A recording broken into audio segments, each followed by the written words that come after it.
عزیزوں اور بہنوں، آج اسلامی مہینوں میں سے جمادی ثانیہ کی 9 تاریخ ہے، سن 1440 ہجری ہے۔ ایک بڑی ہماری عبرت کے لیے بات ہے کہ ہم سوچیں، دیکھیں کہ ہمارے رسول صلی اللہ علیہ وسلم جن حجروں میں رہتے تھے وہ کس طرح کے تھے، اس سے بھی بڑی بات سمجھ آتی ہے۔ وہ لکھا ہے الادب المفرد امام بخاری کی اور بیہقی اور دوسری کتابوں میں۔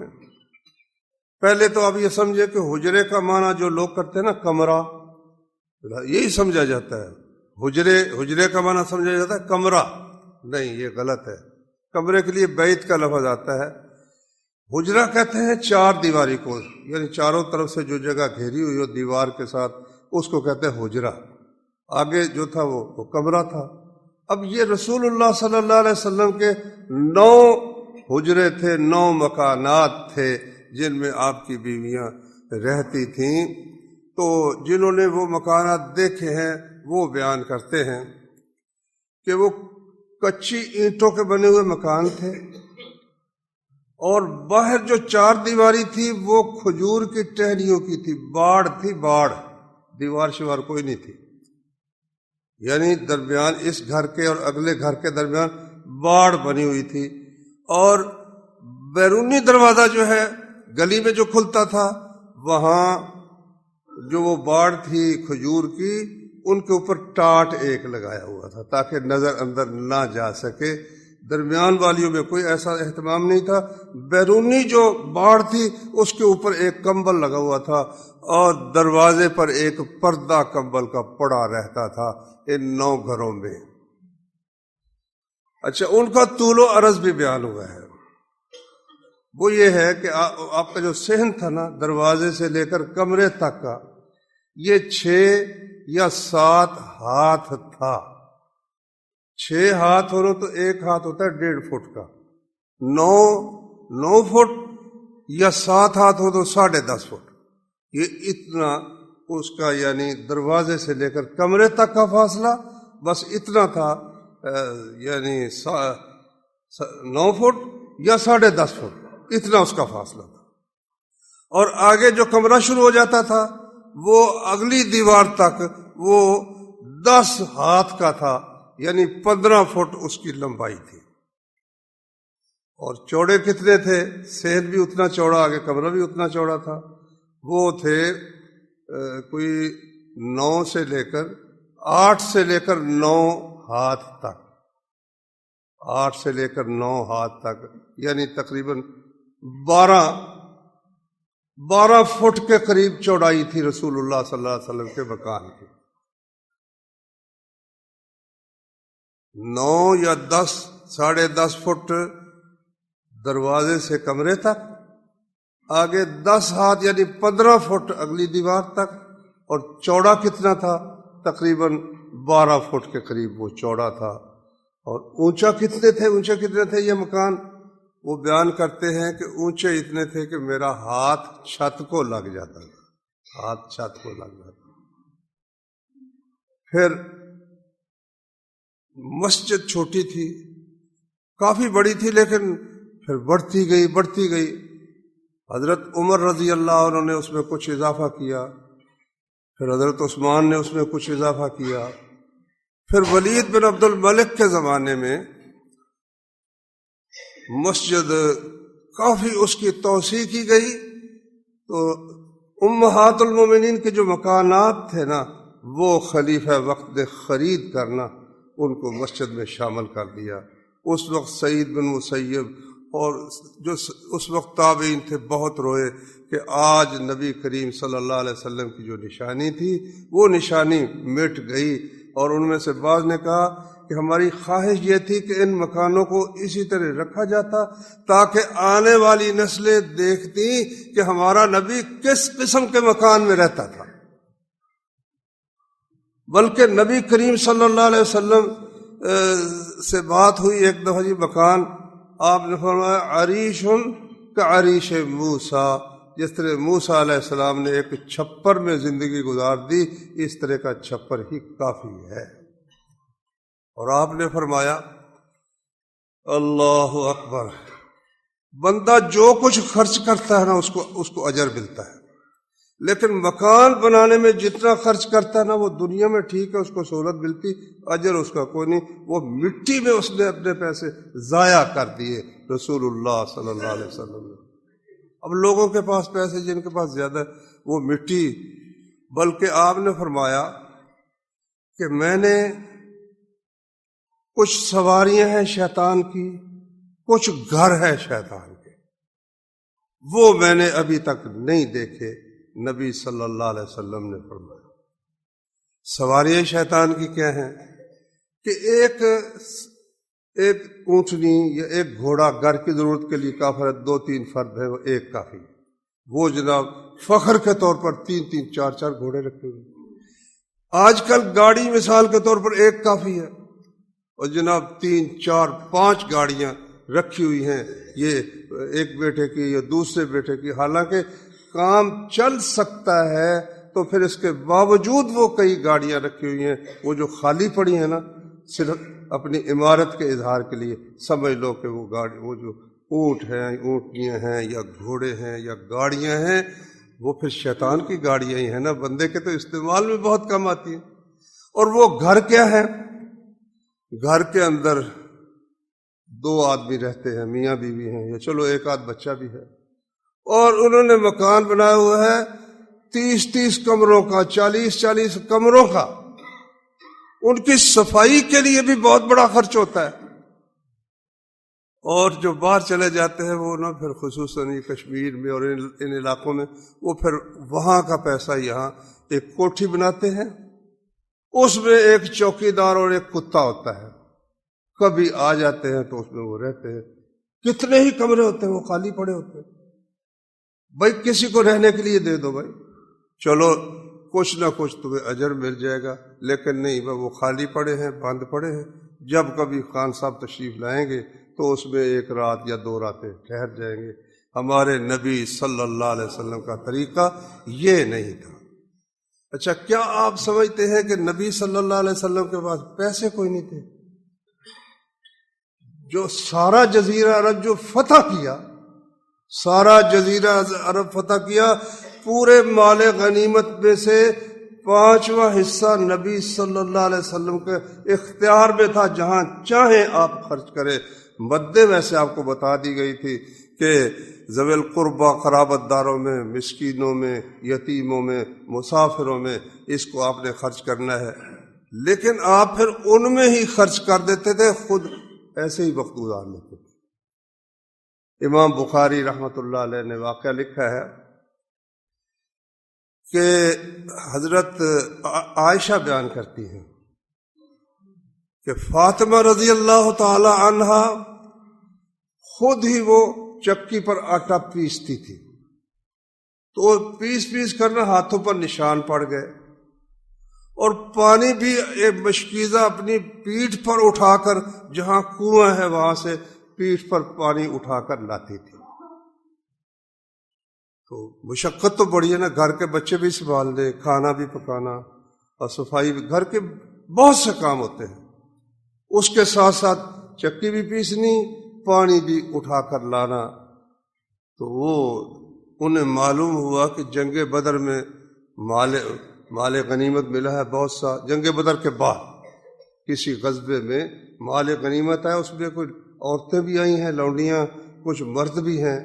تو حضرت علی نے ان سے کہا بھائی جاؤ، تم جا کر اپنے بابا سے کہو ہمیں کوئی ایک لونڈی دے دے تاکہ تمہاری جان اس مشقت سے چھوٹ جائے۔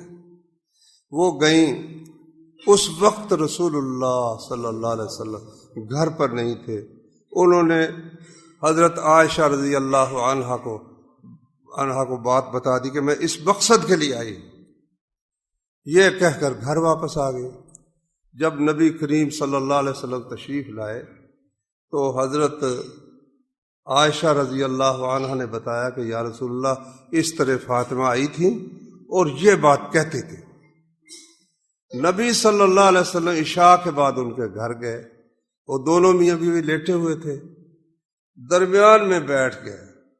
تو حضرت علی کہتے کہ آپ کی جو ٹانگیں تھیں وہ میرے جسم کو لگ رہی تھیں، تو کہنے لگے بیٹی تم آئی تھیں اور لونڈی لینے کے لیے، لیکن بدر میں کئی یتیم ہوئے ہیں، شہید ہوئے تھے نا کئی صحابہ کرام، تو ان کے جو یتیم ہیں، ان کی بیوائیں ہیں، ان کی ضرورت تم سے مقدم ہے، میں نے وہ سب ان کو دے دیے ہیں، تمہارے لیے اب کوئی چیز موجود نہیں ہے، لیکن میں تمہیں اس لونڈی غلام سے بہتر چیز تمہیں میں بتاتا ہوں۔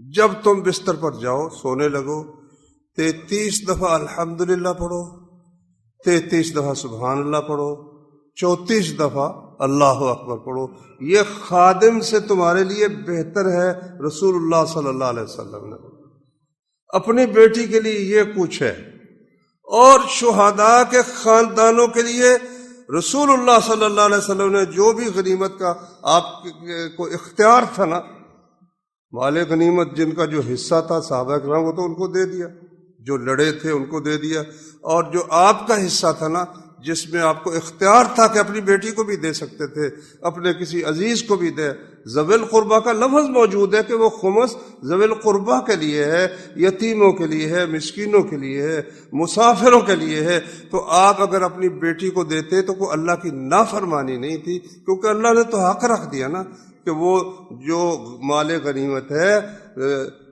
وَاعْلَمُوا أَنَّمَا غَنِمْتُم مِّن شَيْءٍ فَأَنَّ لِلَّهِ خُمُسَهُ وَلِلرَّسُولِ وَلِذِي الْقُرْبَىٰ وَالْيَتَامَىٰ وَالْمَسَاكِينِ وَابْنِ السَّبِيلِ، ان کے لیے ہے خمس، تو خمس میں سے قرابت داروں کو دے سکتے تھے، لیکن آپ نے ترتیب یہ رکھی کہ جس کو ضرورت زیادہ ہے نا پہلے اس کو دیا جائے، اس کے بعد ٹھیک ہے قرابت داروں کو بھی آپ دیتے تھے، لیکن اپنی جو بڑی ہی پیاری بیٹی تھی فاطمہ رضی اللہ عنہا، جس کے متعلق نبی صلی اللہ علیہ وسلم فاطمہ تو بضعۃ منی یریبھا ما یریبنی، فاطمہ میرا ایک ٹکڑا ہے، جو اس کو تکلیف دیتا ہے، اس کو پریشان کرتا ہے، وہ مجھے پریشان کرتا ہے۔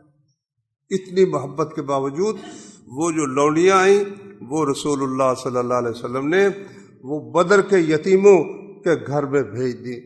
تو کہنے کا مطلب یہ ہے کہ اسی طرح مکان کا معاملہ تھا۔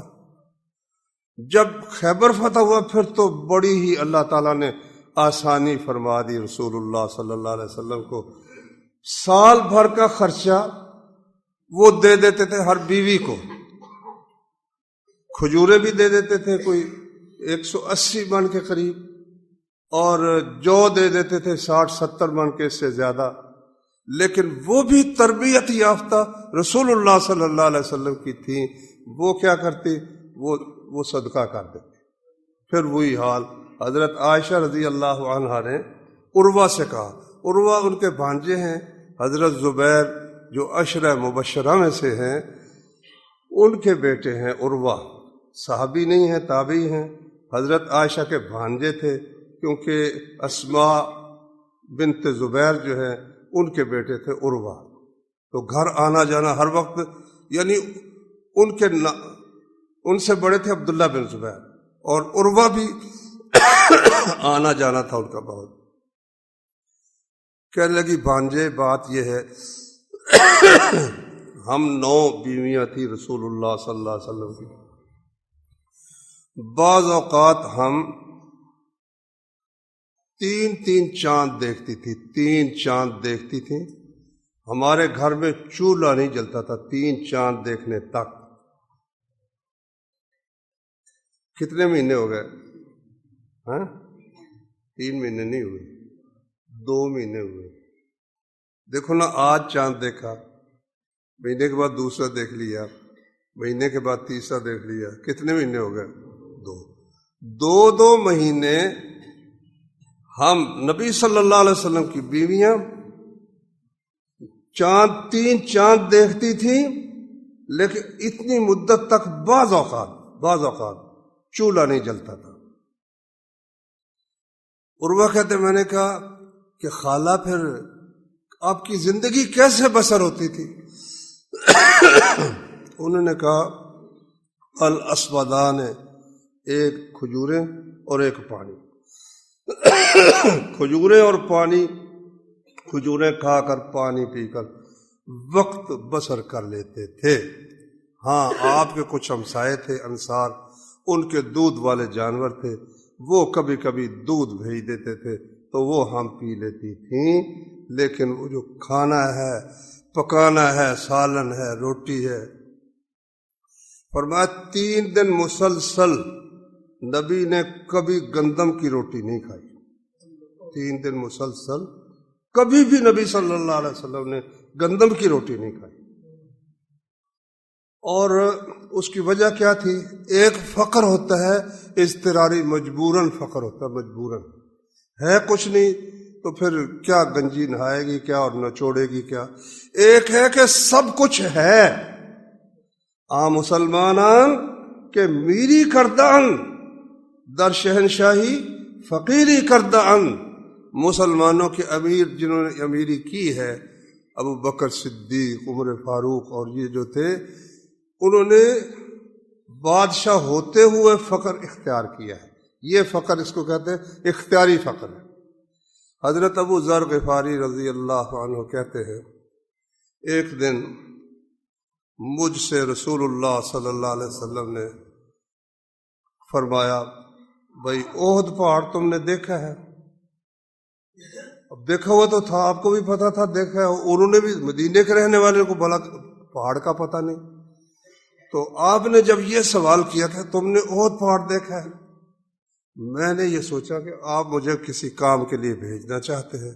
میں نے ساری جمع تفریق کر کے کہ عصر کا وقت ہے، میں کتنی دیر میں واپس آ سکتا ہوں، سب کچھ سوچ ساچ کر میں نے کہا ہاں جی میں نے احد پہاڑ دیکھا ہے۔ نبی کریم صلی اللہ علیہ وسلم نے فرمایا اگر یہ احد پہاڑ سونے کا ہونا میرے پاس تو میں 3 دن اس کو اپنے پاس رکھنا پسند نہیں کروں گا، 3 دن کے اندر میں سب کچھ دوسروں کو دے دوں، دوسروں کو دے دوں۔ ایک دفعہ کچھ مال آیا، نبی صلی اللہ علیہ وسلم نے بلال رضی اللہ عنہ سے کہا تقسیم کر دو۔ انہوں نے تقسیم کیا لیکن پورا نہ ہو سکا، تو نبی صلی اللہ علیہ وسلم نے پوچھا عشاء کے وقت، ہاں بھائی وہ تقسیم ہو گیا؟ کہا جی نہیں تقسیم نہیں ہوا۔ آپ نے کہا اچھا میں پھر گھر نہیں جاتا، گھر نہیں جاتا، مسجد میں سوئے۔ اب 2 دن اس پر گزرے یا 3 دن، اچھی طرح مجھے اس وقت ضبط نہیں ہے، جب تک وہ سارا مال مستحقین میں تقسیم نہیں ہوا نبی کریم صلی اللہ علیہ وسلم گھر نہیں گئے، گھر نہیں گئے، پہلے یہ سارا اس کو تقسیم کر دو۔ اچھا ایک دفعہ رسول اللہ صلی اللہ علیہ وسلم نے عصر کی نماز پڑھائی، یہ صحیح بخاری میں ہے، عصر کی نماز پڑھائی، نماز پڑھاتے ہی اٹھ کر جلدی سے نہ اپنے کسی گھر میں چلے گئے۔ صحابہ کرام پریشان ہوئے کہ پتہ نہیں کیا معاملہ ہے، یہ معمول نہیں ہے نبی کریم صلی اللہ علیہ وسلم کا۔ تھوڑی دیر کے بعد آئے، کہنے لگے نماز میں مجھے یاد آیا کہ گھر میں ایک سونے کی ڈلی پڑی ہوئی ہے، تو میں اگر فوت ہو گیا اور ہمارے گھر میں سونا پڑا رہا تو میں اللہ کو کیا جواب دوں گا، اس لیے میں کہہ کر رہا ہوں کہ اس کو جلدی تقسیم کر دو، اللہ کے راستے میں دو۔ تو آپ کا جو رجحان ہے وہ عمارتیں بنانے کی طرف نہیں تھا۔ اللہ تعالیٰ نے قرآن مجید میں بھی وہ قوم عاد کی مذمت اس پر کی ہے۔ ہود علیہ السلام ان کے پاس آئے، کذبت عاد المرسلین، قوم عاد نے سب رسولوں کو جھٹلا دیا۔ سب رسول تو آئے نہیں تھے، ایک ہی آئے تھے جناب ہود علیہ السلام، تو جس نے ایک نبی کو جھٹا دیا سمجھو اس نے سارا نبوت کے سلسلے کو ہی جھٹلا دیا۔ اذ قال لهم اخوهم ہود الا تتقون، ان کے بھائی ہود نے ان سے کہا تم ڈرتے نہیں ہو، انی لکم رسول امین وما اسألکم علیہ من اجر، کہ میں تمہارے لیے ایک امانت دار رسول ہوں، میں اس رسالت پر تم سے کوئی اجرت کا طلبگار نہیں، میری اجرت اللہ رب العالمین کے ذمے ہے۔ پھر انہوں نے نصیحت کیا کہ اتبنون بکل ریع آیۃ تعبثون، جو کوئی نمایاں جگہ ہے وہاں تم ایک یادگار بنا دے تو بڑی اونچی اونچی ایک مینار پاکستان بنا دیا، کچھ اس قسم کی چیز بنا دی۔ اتبنون بکل ریع آیۃ تعبثون، ابس کام کرتے جس کا کچھ فائدہ نہیں، ایک منارہ بنا دیا جی، بتاؤ اس منارے کا کیا فائدہ؟ یہ دیکھو جائیں نا ادھر لاہور کی طرف تو سڑک پر کہیں بیل بنائے ہوئے ہیں، بیل بنا کر اور بنا کر نا کیا گڈھا سا وہ کھڑا کیا، آگے چلے تو 2 پھلوان کھڑے کیے ہوئے، خرچہ تو ہوتا ہے نا۔ بتاؤ بھائی یہ کس کام کس میں آیا ہے سوائے ایک جاہلانہ طریقے کے، اور کیا ہے؟ پھر جاندار چیزوں کے اس طرح مجسمے بنا کر وہ سڑکوں پر کھڑے کرنے، کس قدر بے دانشی اور بے عقلی کا کام ہے۔ تو ہود علیہ السلام نے انہیں نصیحت کی، اتبنون بکل ریع آیۃ تعبثون، ہر اونچی جگہ پر جو زیادہ رونق والی ہے وہاں ایک تم یادگار بنا دیتے ہو، تعبثون جو ابس ہے، نہ اس میں کوئی رہ سکتا ہے نہ اس کا کوئی فائدہ ہے، یادگار ہے جی، فلاں چیز کی یادگار ہے، فلاں چیز کی یادگار ہے۔ وَتَتَّخِذُونَ مَصَانِعَ لَعَلَّكُمْ تَخْلُدُونَ، اور تم بڑے بڑے شاندار محال بناتے ہو شاید تمہیں ہمیشہ رہنا ہے، لعلکم تخلدون، تاکہ تم ہمیشہ رہو۔ اتنے پختہ مکان، اتنے شاندار مکان، اپنی اکثر کمائی اس پہ لگا دینی۔ تو انہوں نے کہا کہ اس کا مطلب یہ تم یہ سمجھتے ہو کہ یہ مکان یہ ہمیشہ، ہم نے ہمیشہ رہنا ہے۔